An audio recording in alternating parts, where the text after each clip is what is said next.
विनोद जी, सबसे बड़ा लूजर कौन है पहले तो आपके लिहाज से?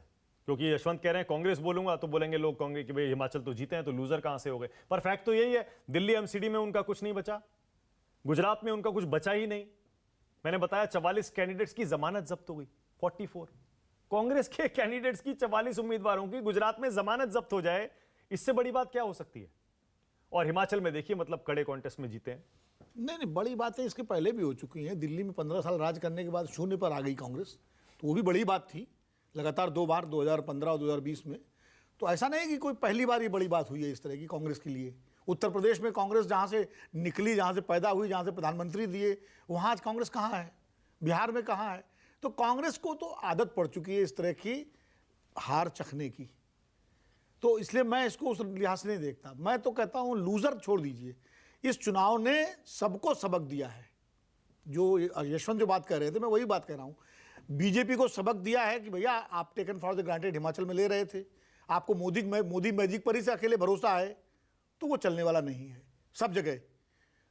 गुजरात में कांग्रेस को सबक दे दिया कि आपने 5 साल, जो यशवंत ने बिल्कुल सही कहा, 77 सीटें जब दिलाई तो आपको ये मैंडेट दिया कि आप एक मजबूत विपक्ष के रूप में 5 साल काम करेंगे।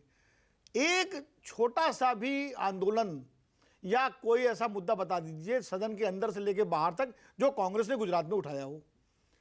अध्यक्ष नहीं उनका महीनों नहीं बना, कार्यकारी अध्यक्ष बनाए थे हार्दिक पटेल, सालों साल हार्दिक पटेल को लाए, उनको काम नहीं दिया, कार्यकारी अध्यक्ष बना करके करने नहीं दिया। फिर कोई और बना हुआ है, फिर जो है पता लगा प्रभारी राजीव सातव का निधन हो गया तो 8 महीने तक कोई प्रभारी नहीं है।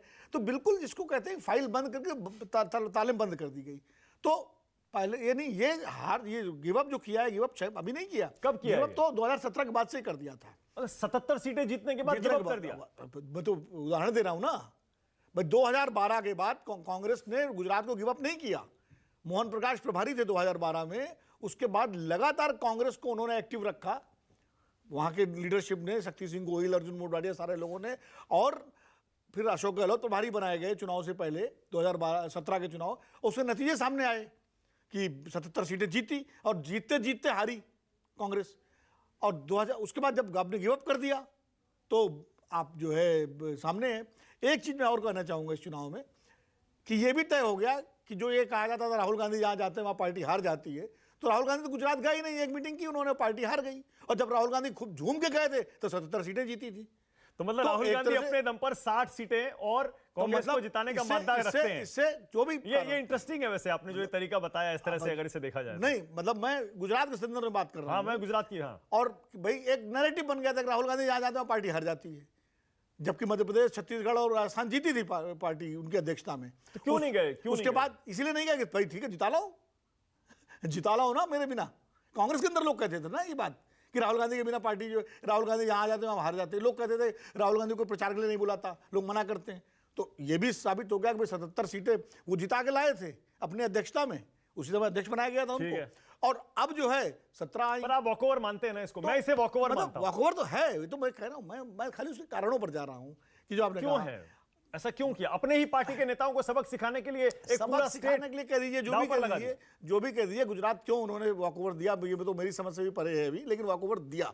बस जो मूल प्रश्न पे आ रहा था लूजर वाले पे, तो बीजेपी के लिए सबक ये है कि आपने एमसीडी में और हिमाचल में टेकन फॉर द ग्रांटेड लिया। आपको लगा कि मोदी जी का पोस्टर लगा करके हम एमसीडी जीत जाएंगे और हिमाचल जीत जाएंगे, तो वो नहीं चला। बागी जो कारण हो, मतलब बागी नहीं बैठे, ये भी तो अपने आप में एक सवाल है कि उस पार्टी में जिस पार्टी में पूरी की पूरी कैबिनेट बदल दी जाए, जिस पार्टी में चीफ मिनिस्टर ऐसे व्यक्ति को बना दिया जाए जो पहली बार का विधायक हो और उसके बाद सन्नाटा रहे, कोई चू ना करे, उसी पार्टी के में प्रधानमंत्री के कहने के बावजूद अगर बागी नहीं बैठ रहे हैं, तो ये भी एक प्रश्न है ना।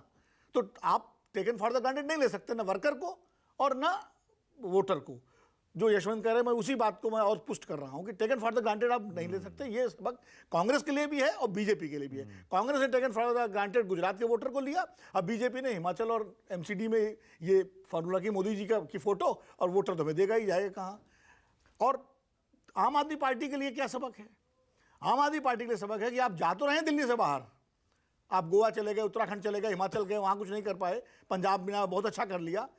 तो खाली पूरा देश पंजाब नहीं है, आप गुजरात गए, लेकिन आपकी प्रायोरिटी दिल्ली है और आप दिल्ली को सजाना संवारने के लिए आपने मैंडेट लिया है। क्योंकि विधानसभा की तुलना में उनका वोट कम हुआ है।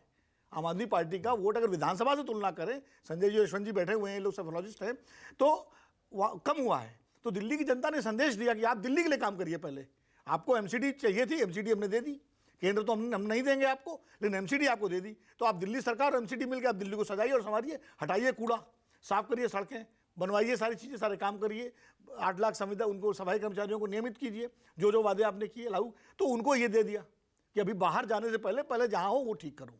पर तो ये ये सब, और सुनिए, उपचुनाव भी शामिल कीजिए इसमें। हाँ, बीजेपी को सबक ये दिया कि उत्तर प्रदेश में आप बहुत अच्छा किए हो, आपने रामपुर जीत लिया, लेकिन आप खतौली हार गए। हाँ, आप खतौली हार गए। मैनपुरी, चलिए मैं मान लेता हूँ, समाजवादी पार्टी को एक ताकत दे दी कि अगर चाचा भतीजे मिलकर लड़ोगे तो जीत सकते हो, अच्छे परिणाम ला सकते हो। तो ये सबक अखिलेश जी को और शिवपाल जी को मिला। और सबक मिला बिहार में लालू और नीतीश के जोड़ी को, कि पहले गोपालगंज जिताया बीजेपी को, भले वोट, और अब कुर्नी जिताया, तो खाली महागठबंधन बन गया और जातियां मिल गई, इस सहारे खाली गाड़ी नहीं चलने वाली। तो ये चुनाव मुझे लगता है सबके लिए कुछ न कुछ सबक भी दे गया है और कुछ न कुछ टॉफी भी दे गया है। गुजरात में तो उन्होंने टॉफी का पूरा बुके ही पकड़ा दिया, चॉकलेट का डब्बा ही पकड़ा दिया है, और बाकी जगह जो है उन्होंने वो दिया। एक चीज मैं कह के बात करूं कि बड़ी दिलचस्प चीज करने जा रहा हूं। आज अब तक जब भी चर्चा होती थी गुजरात में कि अधिकतम सीटें किसने जीती, साहब कांग्रेस ने 149 माधव सिंह सोलंकी के कार्यकाल में। अभी तो हम सब कह रहे हैं मोदी जी, लेकिन जब 20 साल 25 साल बाद हमारे पत्रकारों की पीढ़ियां कभी चर्चा करेंगी तो कहेंगे भूपेंद्र सिंह पटेल के कार्यकाल में 158 सीटें जीती, 156 सीटें जीती थी। तो नहीं कहा जाएगा, कोई राजीव गांधी का नाम लेता है? इंदिरा गांधी की हत्या के बाद सहानुभूति लहर जी थी, उसका भी तो फायदा मिला था, कोई लेता है वो नाम? माधव सिंह सोलंकी। और तब न सीन में 25 30 40 साल बाद न मोदी जी सीन में होंगे, न अमित शाह जी होंगे, न हम लोग होंगे। तो आने वाली पीढ़ियां भूपेंद्र सिंह पटेल इतिहास में दर्ज हो गए। आपको वाकई लगता है कि इतिहास में बीजेपी जिस तरह का नैरेटिव बनाती है, आपको लगता है कि भूपेंद्र पटेल का नाम आएगा? बिल्कुल तथ्यात्मक रूप से सही है ना, पूरे देश में मोदी जी के नाम पर वोट आज हम लोग कह रहे हैं ना, हम कह रहे हैं आज, उस समय किसी ने माधव सिंह सोलंकी का नाम किताबों में तो यही पढ़ाया जाएगा। 85 में माधव सिंह सोलंकी को कोई नहीं कह रहा था, सब राजीव गांधी को क्रेडिट दे रहे थे। ये बता रहा हूँ, ये सच्चाई है राजनीति की, कि नेता के जाने के बाद और उसका कालखंड समाप्त हो जाने के बाद लोग खाली किताब पढ़ते, तथ्य। तो तथ्य में तो भूपेंद्र सिंह पटेल आएगा, मोदी जी का नाम तो नहीं आएगा। हाँ, मोदी जी प्रधानमंत्री तो ये आएगा। नहीं, ठीक है, बिल्कुल सही है। तो भूपेंद्र सिंह पटेल भी इतिहास पुरुष बन गए इन चुनावों के जरिए। इतिहास पुरुष, ओके।